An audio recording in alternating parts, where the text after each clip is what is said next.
21 ലക്ഷത്തോളം സന്തുഷ്ടരായ ഉപഭോക്താക്കളും 2 ലക്ഷത്തോളം തിമിര ശസ്ത്രക്രിയകളും പൂർത്തിയാക്കിയ മലബാറിലെ ഏക കണ്ണാശുപത്രി Al Salama high hospital, hospital road, Perinthalmanna. Perinthalmanna premier cup അഖിലേന്ത്യാ സെവൻസ് ഫുട്ബോൾ ടൂർണമെന്റിൽ സൂപ്പർ സ്റ്റുഡിയോ മലപ്പുറത്തിന് കിരീടം. MES സംസ്ഥാന പ്രസിഡന്റ് ഡോക്ടർ ഫസൽ ഗഫൂർ മത്സരം ഉദ്ഘാടനം ചെയ്തു.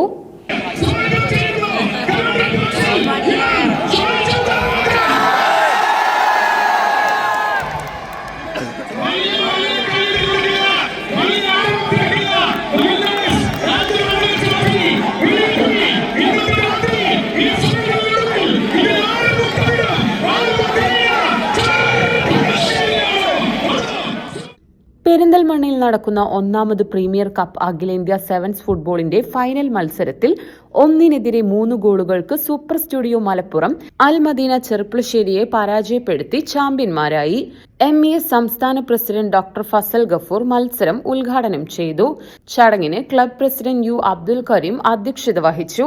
സംസ്ഥാന ഭക്ഷ്യ കമ്മീഷൻ അംഗം V Rameshan, municipal vice chairperson MB Fazal Muhammad, മുൻ chairperson P Shaji, AK Musthafa, club secretary CH Riyas, treasurer Pacheri Jalal, sponsor Faisal Nalakath തുടങ്ങിയവർ പങ്കെടുത്തു. വിജയികൾക്ക് കേരള സെവൻസ് ഫുട്ബോൾ അസോസിയേഷൻ സംസ്ഥാന പ്രസിഡന്റ് KM ലെനിൻ ട്രോഫികളും സമ്മാനങ്ങളും വിതരണം ചെയ്തു.